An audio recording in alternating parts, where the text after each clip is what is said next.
Wallstreet look like us now. All right, man. Listen, man. This track here is about a great. Again, I'm gonna double back on him, Nipsey, because he talked about it all the time. And because I truly love Nip, man. Shout out to Lauren. I saw her do an interview the other day with Angie Martinez, and it was a beautiful interview. Her spirit is high. I'm so glad that she getting back to talking. I think all of us in this culture love Lauren. I think all of us love her. We empathize with her because we love Nip so much, especially for me because I truly started this journey, and one of my goals was to meet him. And I truly felt like at some point in my career, we was going to link up and we was going to work together. I feel like he was going to see what I was doing, and he was going to be like, bro, say cuz. You know what I'm saying? I felt like he was going to want to work with me. I feel like he was going to want to talk to me. I feel like I was going to have his phone number. I just feel like that. In my spirit, I felt like that because he inspired me when I was in the streets. And when I was on this journey, I felt like, bro, like, he talking it. He talking it. He get it. He understand it. And I felt like that. And I'm going to be real with you. When he got, assassinated, not only did I feel pain, but somebody coming from the streets, I felt like an OG ain't never supposed to go out like that. Not that way. Not that disrespectful. He had did too much for our culture. He had did too much for the community. He had did too much for his community. And even though death is a part of life, and I understand it, but the way he went out, the disrespectful way he went out, I was pissed off at that. That hurt my heart as somebody leaving the streets, as somebody, I was like, damn, and it really hurt me. It truly, truly, truly hurt me. For a long time, I felt it. So this is definitely dedicated to Nip. And again, Lauren, I just want you to know, man, the culture love you. We want to see you just back in your mood. We want to see you back in your bag, but it's good to see you out talking. It's good to see you out moving. It's good to see you out healing. And she said something that was real dope to me in her interview. She said, it was crazy because I looked at love a different way when I heard her say this. She said, you only get one person in this lifetime. She was like, you get that person, your person. She said, you only get that once. And once you experience it, the goal is to experience it for the rest of your life. And she said, he was my person. And she said something that was so amazing. She said, as much as we think, I think once they took the picture on the horse in the middle of Cali, we just felt like they had the perfect relationship. We was like, yo, that's what we want right there. That's the one, right? A gangster and Cinderella. That's what we want. That's it, right? Every dude in the street, you like, yo, I'm going to be real with you. If you're a dude from the street, you don't want, I'm going to keep it real, you don't want a woman from the street. Nothing against that, but if you from the street, I don't want you to, because you a real one. I won't say another word. I don't want that. I don't want my girl to be a real ninja.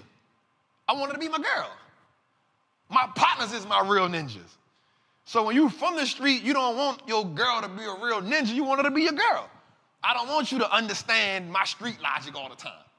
I want you to be green. I want you to be, feminine. I don't want you to be alpha female. I want you to be feminine. I want you to take bubble baths. You know what I'm saying? I want you to be prissy sometime. I want you to be that. I want you to wear pink. I'm okay. I want you to ask me, baby, how these shoes look, and I'm be like, babe, I don't even care. They look good, cool. I'm all right. I don't want you to ask me, yo, how these Air Force Ones look, babe, chill. Bruh. Right, it's just me. So when you see that, you're like, damn, that's, I felt it. So I just want the queen to know, man, we appreciate you for saying, we wasn't perfect, but that was my person. He treated me with the highest respect. He treated, my little one with the highest respect. He treated us with the highest respect. He led as a father. He led as a man. He wasn't perfect, but he had a good heart. He had a good spirit, and he was always moving forward. He was out to inspire. And so when she said that, I was like, yo, she said, I don't want another person. I've experienced it already. I said, damn, that's deep. See, that was my person. That was my person. I don't want to experience it again. I'm good.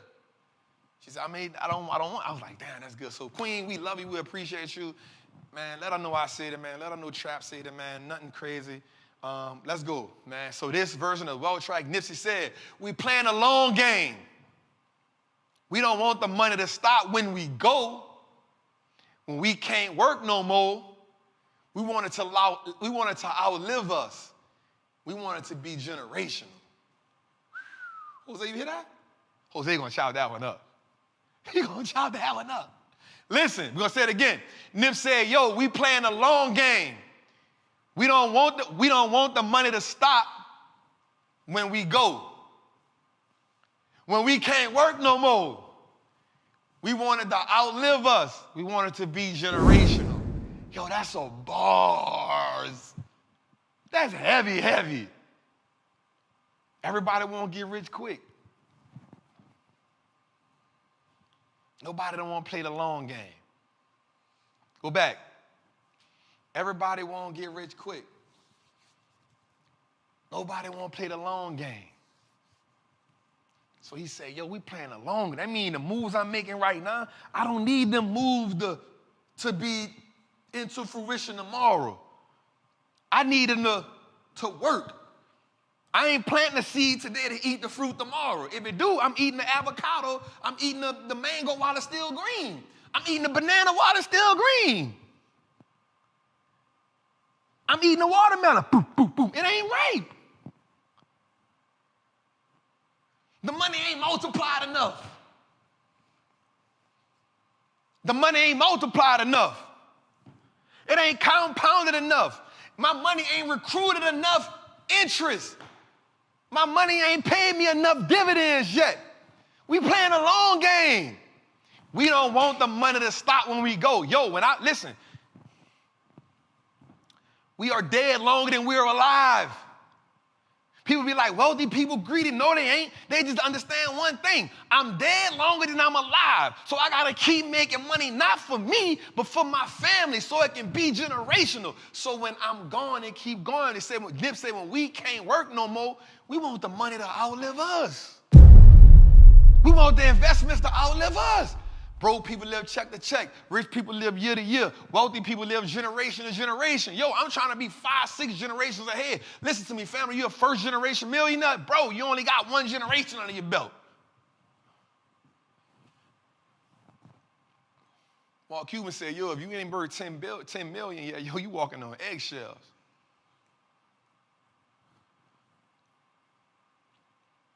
And that wasn't a shot at the nobody. Sometimes the harsh truth can be real. It can be a gut punch.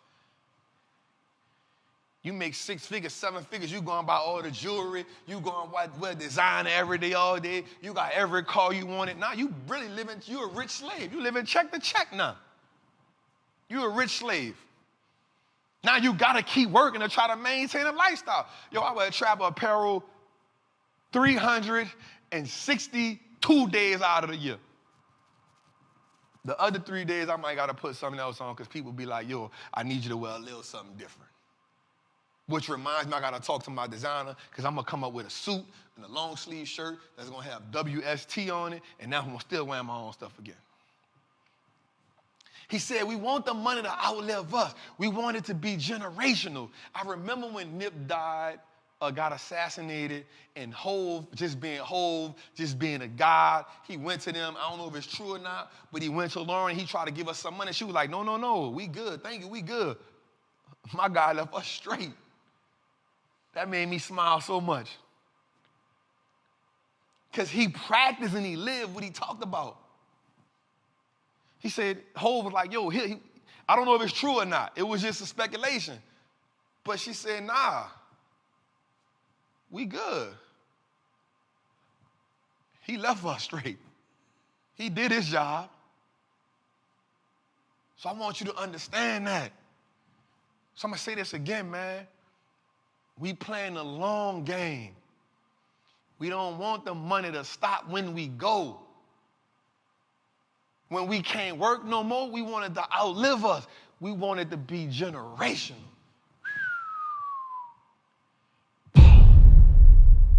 Bars. That's why we call him Nipsey the Great, man. We miss you, bro. We miss you, King. We love you, King. I still listen to Victory Lap. I still listen to Mailbox Money. I still listen to Slauson, Ocean Views. I'm there, bro. I love you. I miss you. And I'm still holding you in my spirit, man. Salute. All right, man, listen. We had fun today. We went through a lot of stuff. We talked about a lot. We laughed. We had fun. We maybe even cried.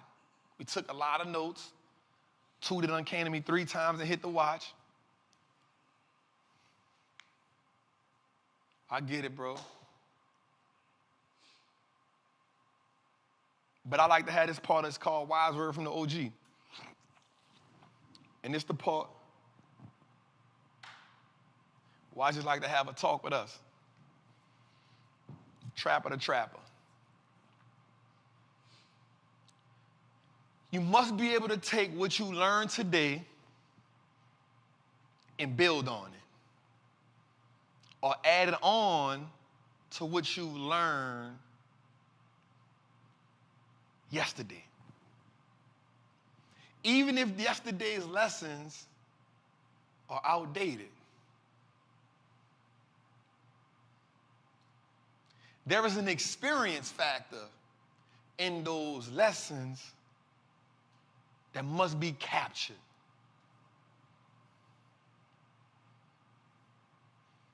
Your ambition to succeed, your ambition to build wealth, and your ambition to be generational must not be greater than your work ethic. Oftentimes we go through life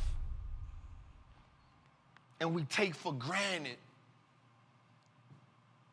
the now. We look so far ahead that we don't often appreciate what it's been through to get us to that day.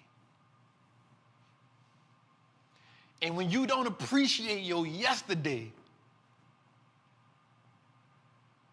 when you don't appreciate what you've been through, the moment you're in right now will either be overlooked or overwhelming. So let me explain that a little bit. When I talked to y'all in the beginning about my journey, and that was just certain parts of it. When I stepped on Wallstreet, everything I had been through, it came full circle to me. It looked me right in the face. So even when Einstein was talking to me, in that moment, no disrespect to him, but I was just taking it all in. Because in that moment, I realized everything I had been through to get to that one point, and it made it all worth it. But it also inspired my future.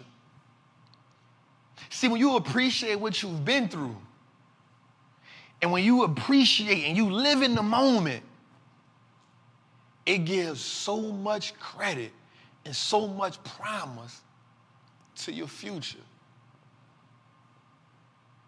Because whether you know it or not, the choices that you make today are journeys or stepping stones on the ladder of what you'll be and where you'll be tomorrow. What I will want you to understand is this. If you don't prepare for tomorrow today, when tomorrow comes, you'll be no better off than you were today. And the worst thing about not being prepared for tomorrow is when tomorrow looks exactly like yesterday. When you don't prepare for tomorrow, and when you get to tomorrow, and it looks exactly like yesterday, in that moment, you feel like you haven't accomplished anything. In that moment, you feel like I'm wasting time. In that moment, you feel like you aren't adding value to yourself. I'm going to be real with y'all right quick. I went on my Instagram last week, man, I unfollowed everybody. I unfollowed everybody. And it wasn't because I didn't have close relationships with those people. It wasn't that some of those people weren't dear to me. But I unfollowed everybody because I wanted to take this journey and this part of my life to just focus on trap.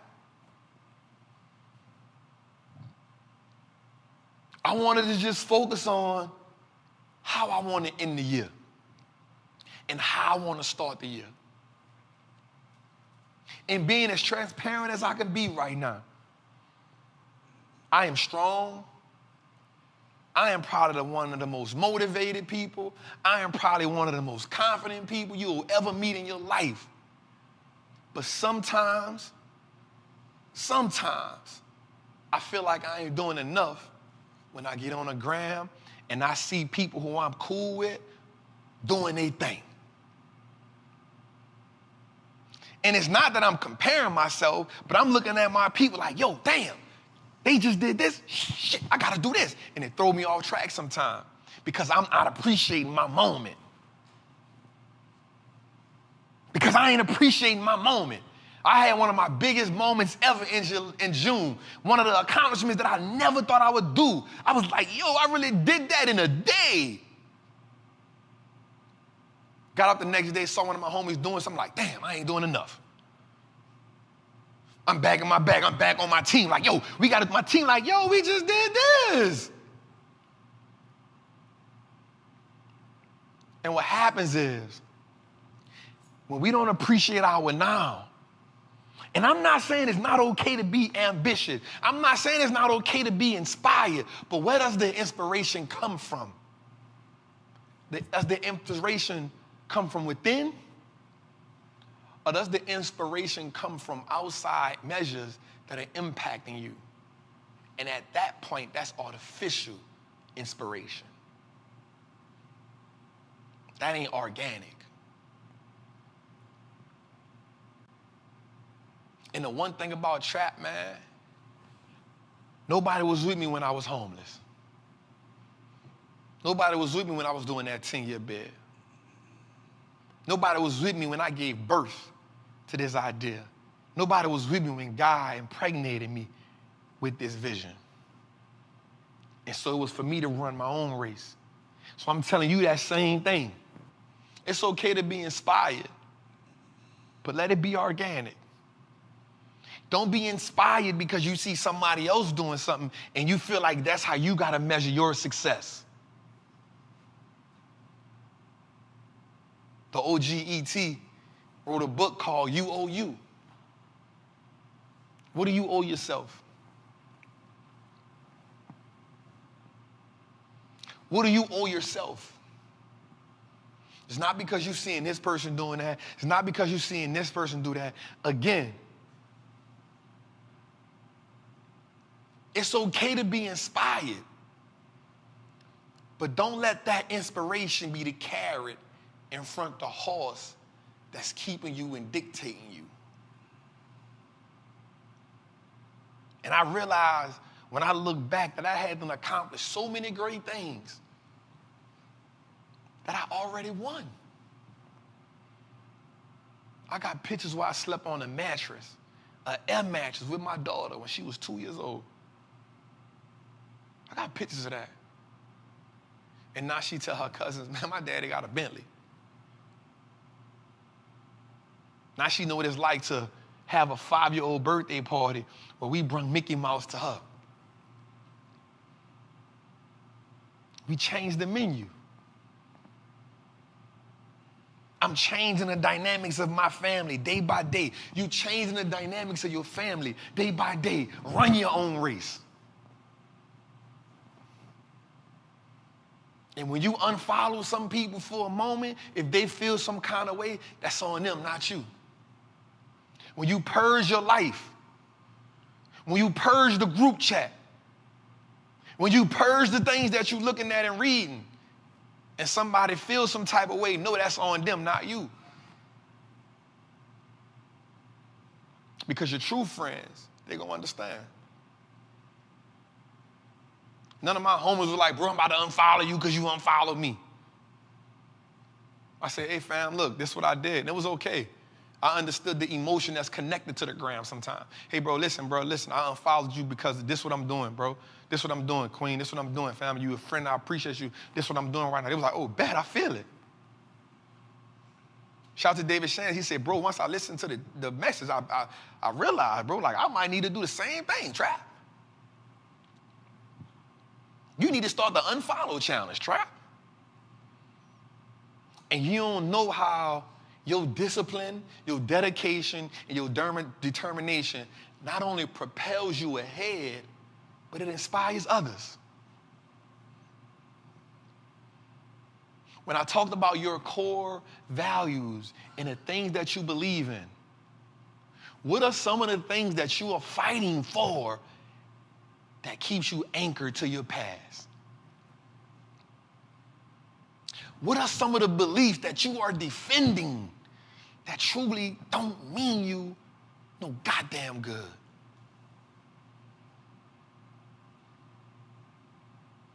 I want you to know that your ambition cannot outweigh your work ethic. To be successful, to build wealth, to be generational, you got to be dynamic, and you got to make sacrifices. Sometimes those sacrifices don't feel good. Quick story before I go. Abraham got a message from God. Abraham was deep into his hundreds when God told him, gave him a son. And then God told him, go to the mountaintop and sacrifice him. Abraham said, what? This is my boy. Why would I sacrifice him? But Abraham was obedient. He went to the mountaintop. And right before he slayed his son, God said, Abraham, there's a lamb right there. I just want you to know that your sacrifices that you're going to have to make on a journey are necessary, but they are not in vain. God will question you. He will see if what you say you want is what you really want. And I have a saying. You got to change for what you say you want, or you got to change what you say you want. One more time. You got to change for what you say you want, or you got to change what you say you want.